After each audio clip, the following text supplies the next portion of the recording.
Hello, everyone, and welcome back to another episode of Dravidian Does History. So today, as I'm not joined by my usual suspect, who is my friend Alan, thought I would continue the discussion of Indian history from the perspective of its various monarchical states, from the earliest stage to the latest, which is in the 18th century, when the last of the Indian imperial powers came crashing down. In the earlier episodes, we had discussed the idea of India and how it existed in the pre modern era, and how the nomenclature itself of India has changed throughout history. And we had some discussions about the general trends that were happening in India and around the world that has led to what India, Pakistan, Bangladesh, and other states in South Asia have become because of the dynastic and monarchic processes that have happened in the subcontinent. So, with this episode, we are officially beginning the discussion of my book, The Lords of India, from Ajatashatru to Alamgir, because it is a journey of the evolution of the imperial identity in India, and we can't discuss that without discussing the origins of kingship in India. Discussing kingship in India is, especially in the earliest of its stages, a slightly muddled and complicated process because what Indians generally think of as the origins of kingship in India may not align with what we have for historical, archaeological, and numismatic details. So, what we think of as historical might not be actually historical, and what we think of as legendary might actually reveal more about kingship in India than we might give it credit for. So that's why I think it's important that we discuss the earliest stages in Indian kingship so we can understand where these ideas came from, where states evolved in India, and how these evolutions influenced the later states and the later sovereign states, nations, and peoples that are now occupying what is South Asia, which includes parts of Afghanistan, Pakistan, India, Sri Lanka, Nepal, Bhutan, and of course, Bangladesh. So, the early kingship in India. How did kingship begin in India? When we think about it, one of the first images that would come to mind to most people is something like this. This image here depicts a scene from the Indian Sanskrit epic, the Mahabharata. I call it the Sanskrit epic, but realistically, the Mahabharata is an Indian epic. Although its most popular version, in North India at least, is the classical Sanskrit version, there are several other iterations and versions available in India itself, not to mention the other versions available in Southeast Asia and in the Arabic world and the English speaking world.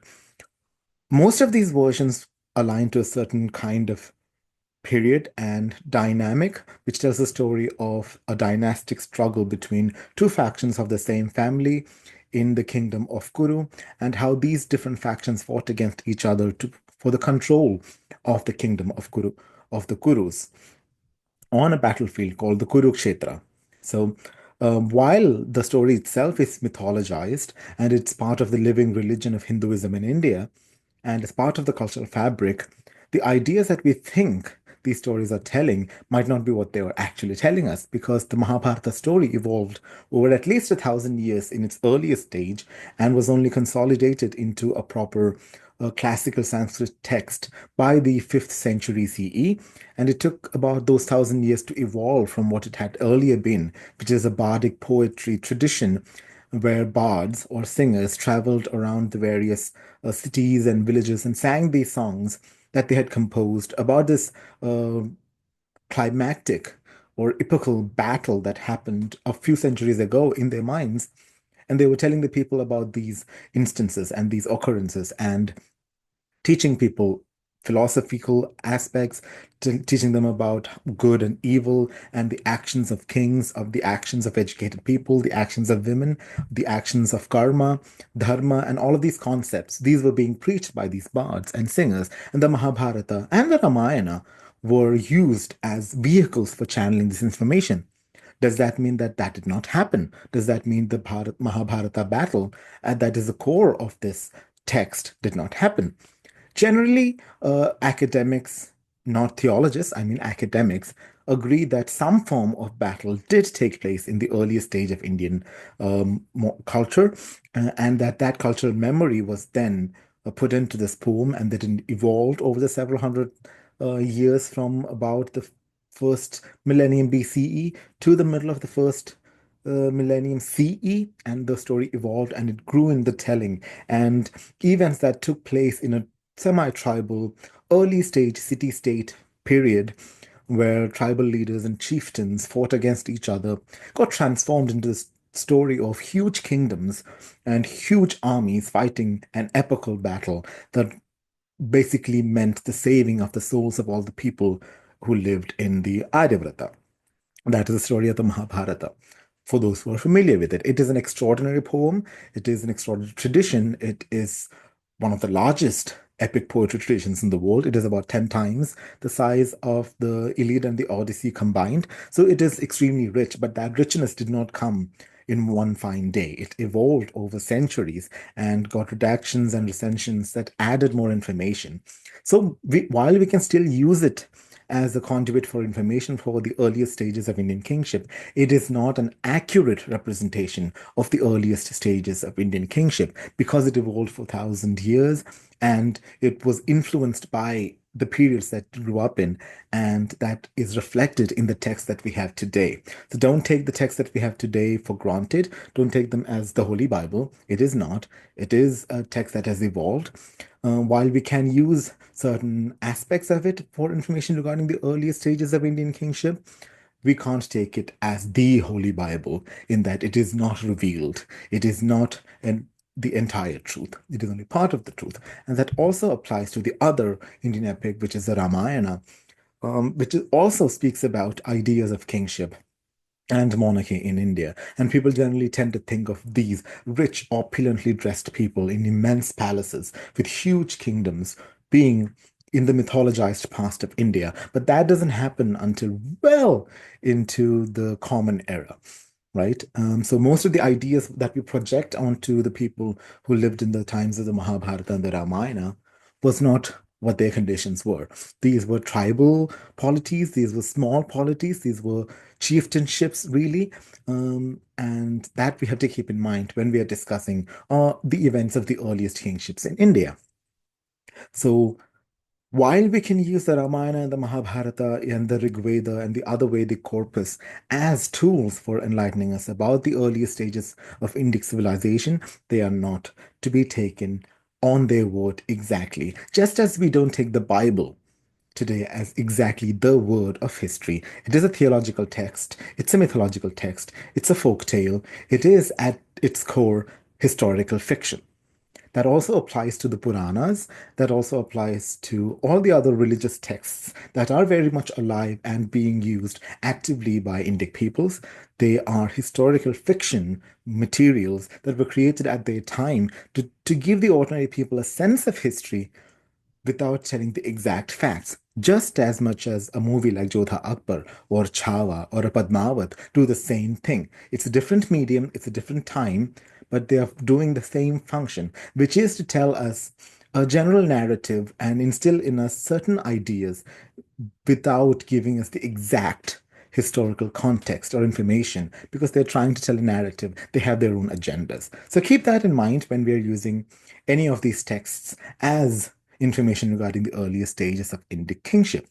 This also brings up the question of sources for the earliest stages of Indic kingship. If we can't use these texts that have always been used to define the earliest stages of Indic kingship, especially within the Indian subcontinent, that is a problem that everybody's facing constantly. But we have other sources that are a little bit more reliable than these texts when it comes to giving us information regarding the early stages of Indian history.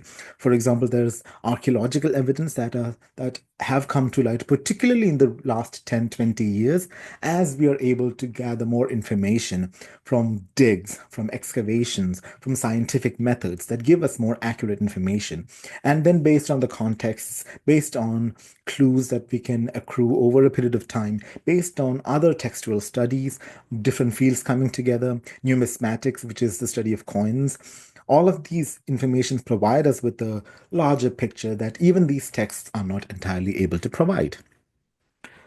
So, keeping that in mind, just remember that the early stages of Indian kingship is still muddled in a lot of mythology and folklore, and even the scientific and historical community has arguments regarding the exact nature of the earlier stages of kingship in India. We have a general picture that has come to be formed over the last 100 years of the study of Indian history. So this image that you're seeing now describes one of the earliest stages of indication, Indic statehood, not kingship, along with its contemporaneous states in the rest of the world. As most people know, the earliest known civilization within the Indian subcontinent is the Indus Valley Civilization, or sometimes called the Harappan Civilization. Now, that's not where kingship originates. Because while we have discovered a lot of artifacts, a lot of seals, as described in this bull style seal in the top left corner, and we have figurines, and we have discovered architectural material, we have discovered cities with planned streets and brick houses and giant baths, we have never discovered any buildings or structures or symbols that would symbolize a monarchy or religious institution or gods or any of the institutions that we typically ascribe to kingship or kingdom or an empire. Even though the Indus Valley Civilization, what we call, had sites in a larger area of expanse than the contemporaneous top right corner in the image, the Old Kingdom of Egypt, or in the top bottom left corner, the civilizations of Mesopotamia. These were contemporaneous civilizations, ancient Egypt, Indus Valley Civilization, and Mesopotamia. While the Mesopotamians had built ziggurats as huge giant buildings upon which temples were built for their priests, for their gods, and while the Egyptians were building the gigantic Great Pyramids of Khufu and Khafre for their pharaohs who were considered god kings. Similar architectural material is not available in the Indian subcontinent at all. Nothing on that scale is available in the Indian subcontinent for at least another 1,000 years. It is not until in the middle of the Common Era, in the first century, that we start to get extraordinary structures of the same scale and grandeur. So keep that in mind when we are discussing Indian history. While civilizationally India was contemporaneous with ancient Egypt or Kemet and Mesopotamia, we did not have the same architectural material available to us from that period of time because the state that existed at the time, the Indus Valley Civilization, which we don't know if it was a city-state structure, if it was controlled by one family, or if it was a dynasty, or if it was a collection of city-states, we don't know. But what we do know is that it wasn't an imperial structure as described in any kind of empires, be it later ones like the Achaemenids or the Mughals or the British or any of these empires that we're familiar with. The structures just did not exist. These are further examples of how different the material available from ancient Egypt and ancient Babylonia or Mesopotamia and India are, while the ancient Egyptians, be it Old Kingdom, Middle Kingdom, or New Kingdom, were building these huge, towering, massive, impressive structures for their kings. Um, the Indus Valley civilization was focused on uniform seals and building cities and streets in such a way that ventilation was possible, drainage was possible. Obviously, there was a lot of commercial enterprise going on in the Indus Valley. That is made abundantly clear. The uniformity of the material available from these hugely vast different sets of sites speaks to a certain organization of resources, but we just don't know what kind of organizational structure and infrastructure was available to them. What we do know is it wasn't imperial, it was not monarchic. We don't have any information regarding, or any material at all regarding weapons or kings or queens or palaces or temples or any of these structures that would later come to be associated with the idea of kings. The idea of kingship in India really comes to play with these states that you're seeing on the map that is described for 500 BCE. So general consensus is that the Mahabharata war, whatever that may be, whether it was a giant epical war or a small-scale tribal war, it took place somewhere around 1000 BCE, and 800 BCE, sometime around that time, is when that epochal event is supposed to have taken place. Now, how did that happen? The Indus Valley Civilization, which thrived for about 3,000 years, from about 3000 BCE to 1500 BCE, it's a really long period of time.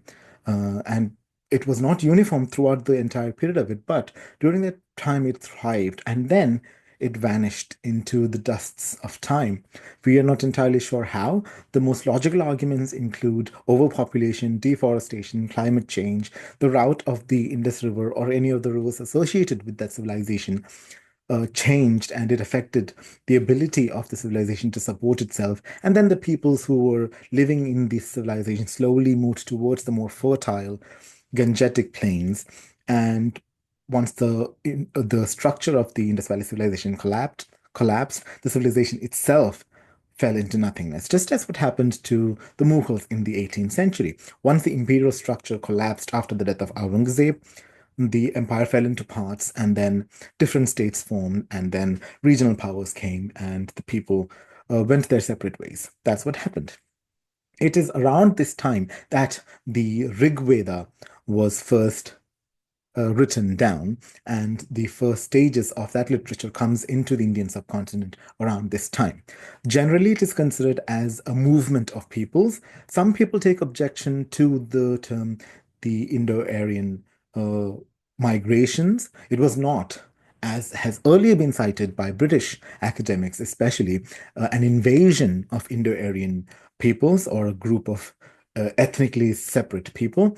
What is generally considered today is that a group or several groups of Indo-Aryan language speakers who might be related to the Indus Valley people and others eventually, over several hundred years, moved into what is today Pakistan and Punjab and started to settle in. These were tribal people, these were cattle rearers, these were organized on kinship instead of kingship, as in the whole structure was based on adherence to laws of ownership of cattle, of horses, of chariots, and they raided each other.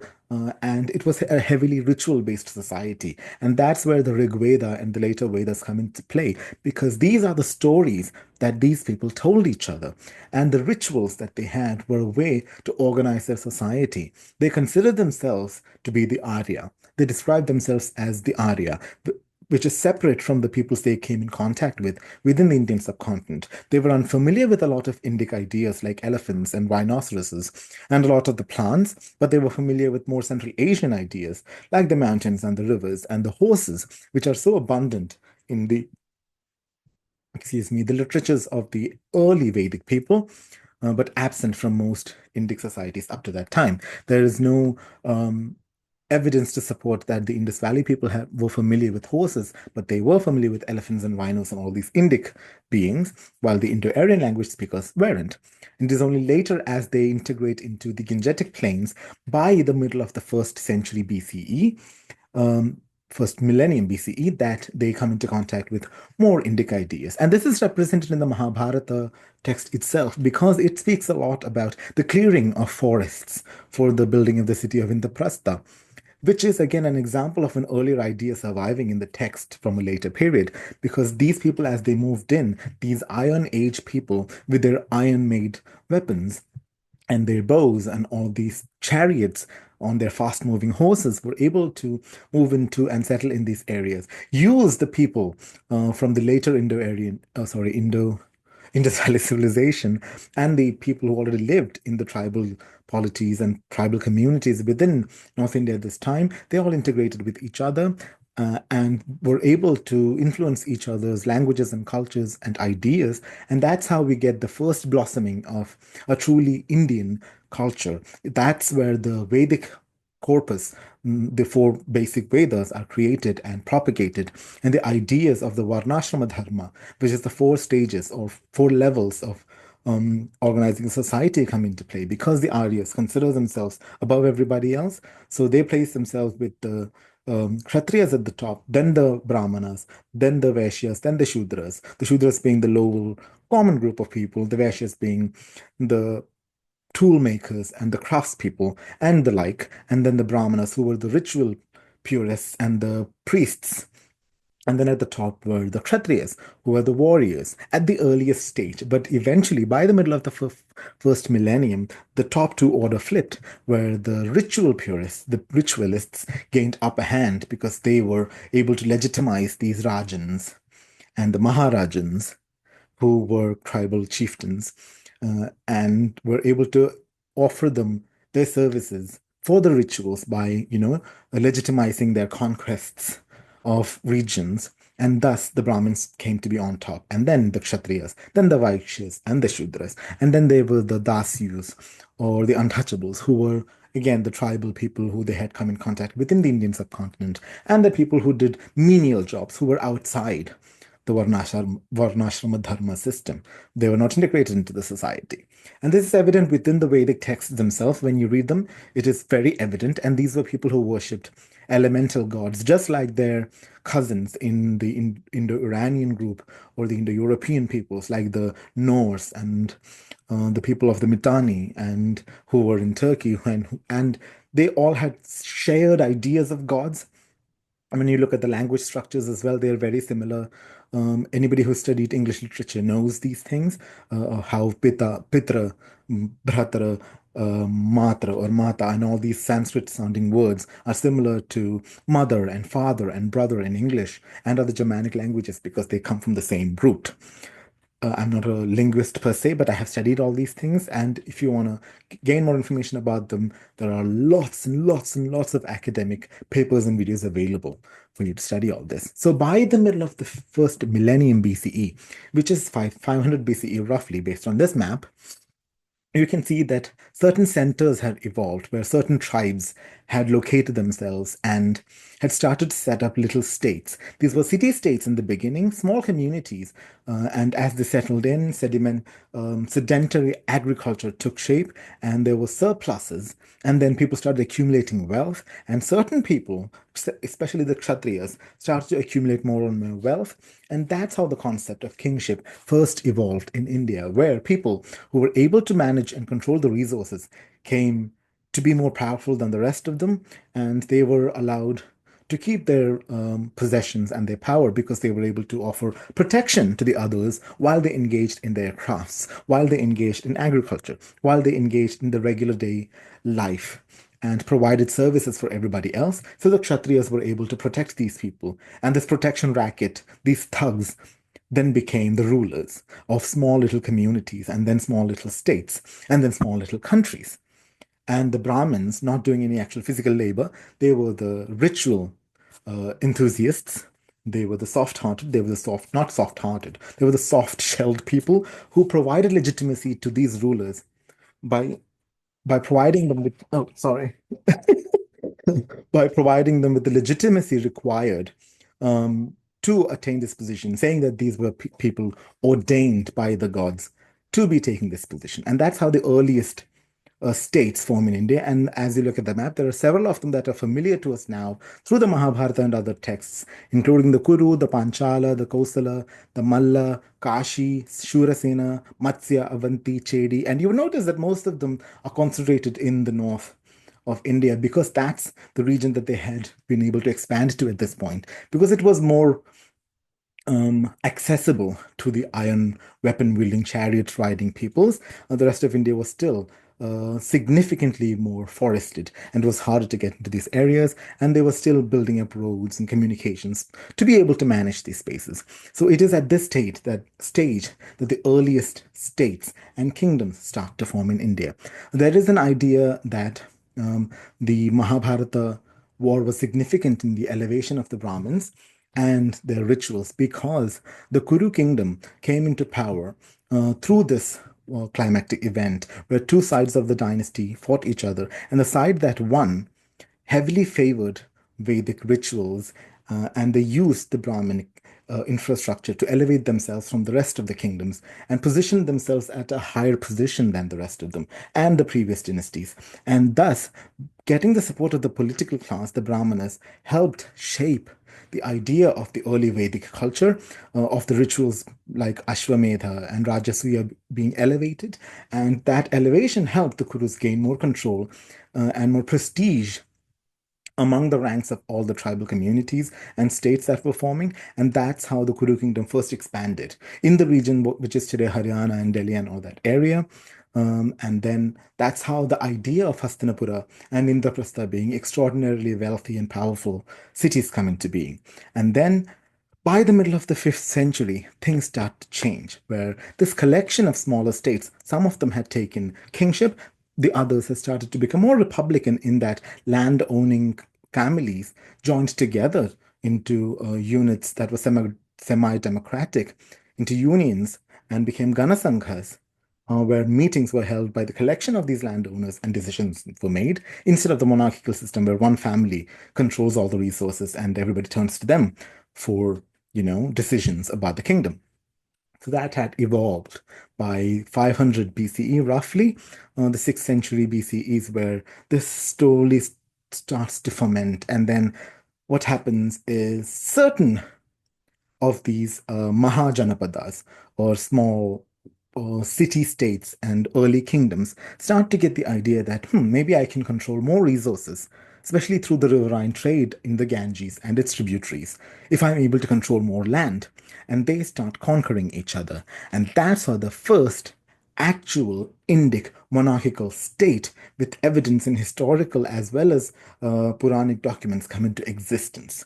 So that's the story of the earliest stage of the origins of kingship in India, where with contacts from Indo-Aryan language speakers, the tribal communities that already resided in India, and the leftovers from the Indus Valley civilization, all these ideas came together. And in a way, this melting pot of ideas came together and settling in the Indo-Gangetic plains and telling stories about their raids and the ritual-based structure of their societies helped form the first states. And the idea of legitimization through the Brahminical system also came into existence. And the thugs and the powerful and the mighty were able to access all the resources that were pooled together and control them. And the earliest kings of India were birthed. But we will discuss the first historical imperial state in India in the next video. How about that? But until then, I would recommend, more than anything else, if you would take the opportunity to take a look at my book, The Lords of India, The Evolution of Imperial Identity from Ajatashatru to Alamgir, because this tells the story of this period in much more detail. And I also provide references to other books that you can read for specific information and more specific scientific details that can enrich the experience, right? So we have reached about 500 BCE, where certain social and political changes come into effect and changes the course of Indian history. But we'll talk more about it in detail in the next video. Until then, have fun, learn more about the early stages of Indian history, and enjoy life. Have a good night.